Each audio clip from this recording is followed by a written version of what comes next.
আদৰণি জনাইছোঁ আৰু আপোনালোকৰ লগতে অসমৰ সমূহ ৰাইজলৈ সদৌ অসম স্বাস্থ্য আৰু কাৰিকৰী কল্যাণ সন্থাৰ তৰফৰ পৰা নৱবৰ্ষৰ শুভেচ্ছা জনাইছোঁ। আপোনালোকে জানে যে যোৱা বছৰৰ পৰাই আমাৰ সন্থাৰ নেতৃত্বত ৰাষ্ট্ৰীয় স্বাস্থ্য অভিযান অসমৰ কৰ্মচাৰীসকলৰ যি দীৰ্ঘদিনীয়া সমস্যাসমূহ সমকামৰ সমদৰমহা, স্থায়ী পদত নিযুক্তিকে আদি কৰি স্থায়ী কৰ্মচাৰীসকলৰ সমানে যি মৃত্যুৰ পৰৱৰ্তী সা সুবিধা আৰু সামাজিক সুৰক্ষাৰ যিসমূহ ব্যৱস্থা সেইসমূহ কাৰ্যকৰী কৰাৰ কাৰণে আন্দোলন চলাই অহা হৈছিলে ধাৰাবাহিকভাৱে। কিন্তু শেহতীয়াভাৱে মাননীয় মুখ্যমন্ত্ৰী মহোদয়ৰ বক্তব্যৰ প্ৰতি সন্মান জনাই তেখেতে যিহেতু কৈছিলে যে আন্দোলন আৰু আলোচনা একেলগে সম্ভৱ নহয়, সেই বক্তব্যৰ প্ৰতি সন্মান জনাই আমি আন্দোলনৰ কাৰ্যসূচী সাময়িকভাৱে স্থগিত ৰাখিছিলোঁ। কিন্তু দেখা গৈছে যে দীৰ্ঘদিন ধৰি এই কাৰ্যসূচী বন্ধ ৰখাৰ পিছতো আমাৰ মূল সমস্যাসমূহ যিসমূহ আমাৰ মুখ্য দাবী আছিল সেইসমূহ সমাধানৰ কাৰণে কোনো ধৰণৰ ইতিবাচক পদক্ষেপ গ্ৰহণ কৰা হোৱা নাই বা আমাৰ কৰ্মচাৰীসকলৰ যি প্ৰতিনিধিসকলকো আলোচনাৰ কাৰণে কোনো ধৰণৰ আমন্ত্ৰণ এতিয়ালৈকে দিয়া হোৱা নাই। এনেকুৱা পৰিস্থিতিত আমাৰ কৰ্মচাৰীসকল অকল হতাশ হোৱাই নহয়, তেওঁলোকৰ অন্তৰত ক্ষোভৰ জুইকুৰা উমি এতিয়াও জ্বলি আছে আৰু আমাৰ নেতৃত্বই আমাৰ তৃণমূল পৰ্যায়ৰ যিসকল কৰ্মচাৰী আছে তেওঁলোকৰ পৰা প্ৰায়ে হেঁচাৰ সন্মুখীন হৈ আহিছে যে এইটো কি হ'ল। গতিকে এনেকুৱা পৰিস্থিতিত আমি মাননীয় মুখ্যমন্ত্ৰী মহোদয়ৰ লগতে মাননীয় স্বাস্থ্যমন্ত্ৰী মহোদয়লৈকেও আকৌ এবাৰ বিনম্ৰভাৱে আহ্বান জনাইছোঁ যাতে নিৰ্দিষ্ট সময়ৰ ভিতৰত আমাৰ ৰাষ্ট্ৰীয় স্বাস্থ্য অভিযান অসমৰ কৰ্মচাৰীসকলৰ যিসমূহ মুখ্য দাবী সেইসমূহ সমাধান কৰাৰ কাৰণে তেখেতে পদক্ষেপ গ্ৰহণ কৰে। অন্যথা আমি আমাৰ তৃণমূল পৰ্যায়ৰ কৰ্মচাৰীসকলৰ আৱেগৰ প্ৰতি সন্মান জনাই আন্দোলন স্থগিত ৰখাৰ যি সিদ্ধান্ত তাক পুনৰ বিবেচনা কৰিবৰ কাৰণে বাধ্য হ'ম। কৰ্মচাৰী যিখিনি আছে তেওঁলোকক পে স্কেলৰ জৰিয়তে দৰমহা প্ৰদান কৰা, যিটো আমাৰ মহামান্য উচ্চতম ন্যায়ালয়েও আগতে ৰায় দি থৈছিল যে সমকামৰ দৰমহা যিটো সেইটো প্ৰদান কৰিব লাগে।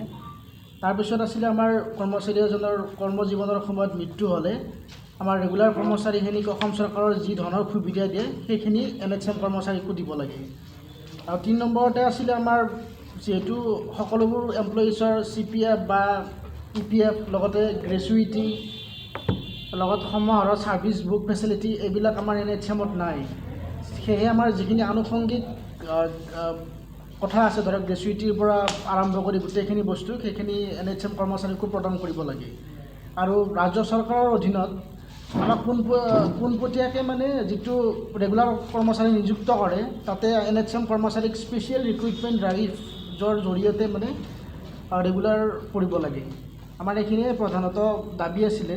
হয়, আমাৰ অসম চৰকাৰে এতিয়া কিছুদিন আগতে ধৰক আপোনালোকে পাইছে চাগে যে আমাৰ ডেথ বেনিফিটৰ ক্ষেত্ৰত 5 লাখৰ পৰা 7.5 লাখ কৰিছে, তাৰ কাৰণে ধন্যবাদ জনাইছোঁ।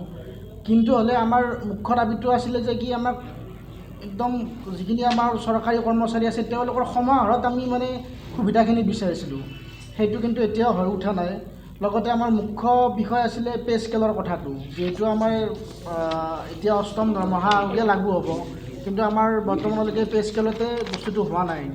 আৰু আমাৰ বৰ্তমানৰ মুখ্যমন্ত্ৰী মহোদয়ে বহুত বছৰ আগতে বা মাজে মাজে তেওঁ কৈছিলে আগতে যে আমি এওঁলোকক ৰেগুলাৰ কৰিব নোৱাৰিলেও ৰেগুলাৰ কৰিব নোৱাৰা পৰ্যন্ত তেওঁলোকক 7ম দৰমহা আয়োগ মতে দৰমহা প্ৰদান কৰিম বা ৰেগুলাৰৰ নিচিনা সকলো ধৰণৰ সা সুবিধা প্ৰদান কৰিম।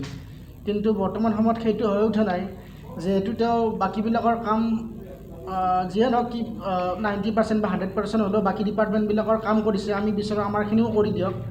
আৰু যিহেতু আমাৰ তেওঁলোকৰ বক্তব্যৰ প্ৰতি সন্মান জনাই আমাৰ আন্দোলনটো বন্ধ আছিলে।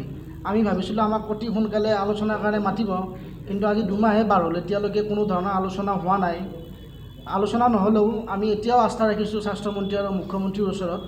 তেওঁলোকে আমাৰ ইমান 22,000 বা 23,000 মানুহৰ পৰিয়ালৰ কথা ভাবি পেলাই অতি সোনকালে আলোচনাৰ মাধ্যমেৰে আমাৰ মুখ্য দাবীসমূহ যাতে তেওঁলোকে অতি সোনকালে পূৰণ কৰে, এইখিনিয়ে ক'ব লগা। চৰকাৰৰ ওচৰলৈ বা NHM অথৰিটিৰ ওচৰলৈ NHM অথৰিটিক আমি এটা তেওঁলোকৰ ওচৰত আমি এটা আবেদন জনাব বিচাৰিছোঁ বা তেওঁলোকক জনাব বিচাৰিছোঁ, যিটো আমাৰ গণতান্ত্ৰিকভাৱে আন্দোলন কৰোঁতে 3 দিনৰ দৰমহা কাট কৰিছিলে, লগতে আমাৰ কিবা এটা এৰিয়াৰৰ ক্ষেত্ৰতো তেওঁলোকে 3 দিনৰ মানে পইচা কৰ্তন কৰিছিলে। আমি তেওঁলোকক অনুৰোধ জনাইছোঁ যে সেইটো অতি সোনকালে যাতে ঘূৰাই দিয়ে। সেইটো আমি স্বাস্থ্যমন্ত্ৰী প্ৰমুখ্যে মুখ্যমন্ত্ৰীৰ লগতে NHMৰ MD মহোদয়ক আমি অনুৰোধ জনাইছোঁ।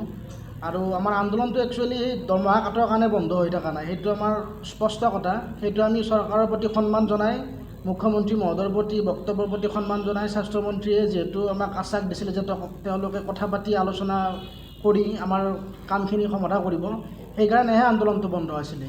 আমি এইখিনি কথাও আপোনালোকৰ সংবাদ মাধ্যমৰ জৰিয়তে প্ৰকাশ কৰিছোঁ আৰু আমি চৰকাৰৰ ওচৰত অনুৰোধ কৰিছোঁ তেওঁলোকে যাতে অতি সোনকালে আমাৰ লগত আলোচনাত বহি আমাৰ সমূহ দাবী পূৰণ কৰে। ধন্যবাদ।